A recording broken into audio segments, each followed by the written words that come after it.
Question number 6 deals with the new health care law. Do you believe the health care law should be repealed and a new plan developed? The order for this question will be Mr. Colvin, Mr. Rigell, and Congressman Nunn. I would not have voted for the health care bill. I think it was a big mistake for this country. I think it is going to run this country into a terrific amount of debt. And you know, the amazing thing about it is some of the guys that are Democrats that actually worked for me came in and said, you know, Kenny, is it true that they can come to my house and now make me, find me if I don't take health care, if I don't do health care? And I said, yeah, how do you like the Democrats so far? You know?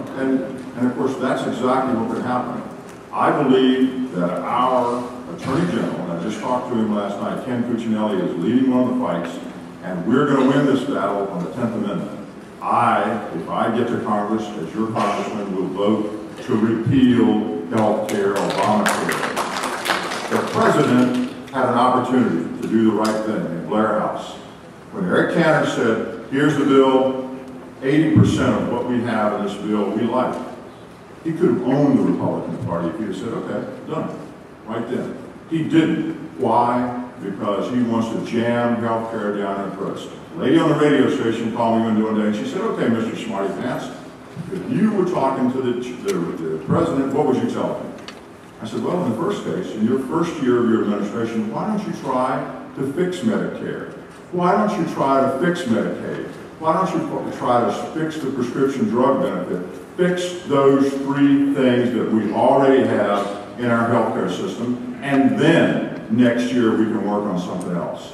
He did not do that. He didn't take the advantage of what was offered to him in Blair House. Now we have a health system, a healthcare system, that is going to break this country, and that is not right.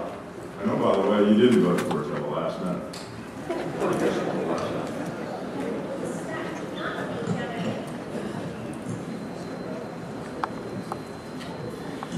What does Speaker Pelosi say? We have to pass the bill to know what's in it. That is a complete dereliction of duty. It is not leadership. It's incompetence. There's not a person in this room, there's not a person in America, there's not a person on the planet that can digest 3,000 pages of a bill. My good friends in the healthcare community that I've come to know and to learn from over these past 11 months, they say, Scott, we can't even begin to comprehend it. We think that 300,000 to 400,000 pages of regulations will flow out of this. And again, the congressman didn't lead. But, you know, at our own company, I know that we need responsible healthcare reform. Every year, I would brace myself for just the 2 proposals. We could only get about 2. Why can't we have other companies from other states competing for our business? But we're limited to 2. I said, why? I asked the Vice President of Human Resources, why can't we get more bids? Scott, there's no more companies that are out there.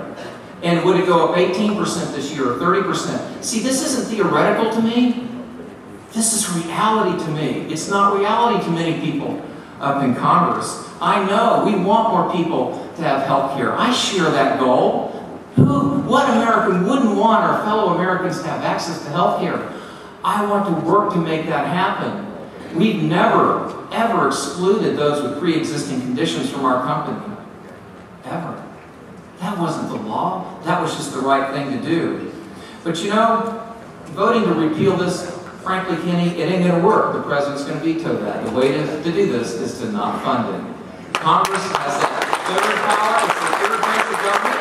It needs to operate in the way in which it was intended, and that's to be a check and balance against the other 2 branches of government. And that's what I would vote for, is to not to fund those IRS agents. Congressman Nye was given an opportunity to do that, and he passed. Check it out.